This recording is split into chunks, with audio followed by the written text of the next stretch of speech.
Hi friends, today let's put Megara from Hercules into the spotlight. Megara, or Meg, is the love interest of the story, but that doesn't mean that she's a damsel in distress. Aren't you a damsel in distress? I'm a damsel. I'm in distress. I can handle this. Have a nice day. Megara's personality was in part based on actress Barbara Stanwyck, but also in part based on Lois Lane. Both of these characters are very fiery and independent and don't need somebody else to come and save them. When animators Ken Duncan and Jared Scarf were looking at how to draw Megara's body, they actually turned towards Greek pottery for inspiration. This is how Meg ended up with her very angular features. When it came to actually animating her gestures and her body language, they watched Susan Egan as she was saying her lines, and then they would use that as a base model. Speaking of Susan Egan, getting the role of voice actress for Meg wasn't actually that simple for her. Initially, Egan was playing Belle in the theatre production of Beauty and the Beast. When she heard that Disney were looking for a voice actress, she wanted to audition and they refused. They already knew what they wanted Meg to sound like. They wanted her to be fiery and independent and different from the typical Disney princesses we got used to by then. Because Susan had been playing Belle for a while now, she was just associated with Belle and with that type of a personality, which is very different to Meg's. So, did they give you a name along with all those rippling pectorals?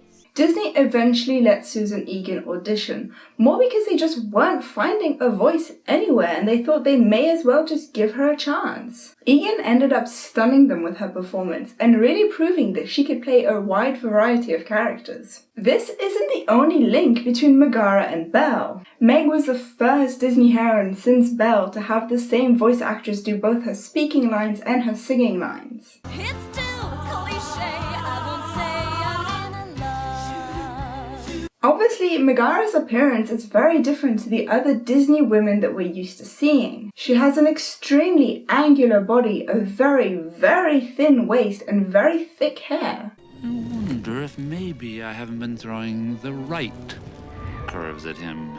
Her hair was drawn and then later animated in such a way that it would never cover her face no matter what the angle of the camera was.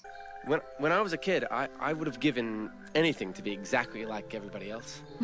Though at first the animators wanted Meg to have blue eyes, they changed this to purple eyes throughout the creation of the character. Meg's character in the movies is based off of Megara from the Greek myths, although, as typical with Disney, a lot of things were changed. In the myths, Megara was daughter of Creon, who was king of Thebes. Is that all one town? One town, a million troubles. The one and only Thebes. He gave Megara to Hercules after Hercules saved Thebes.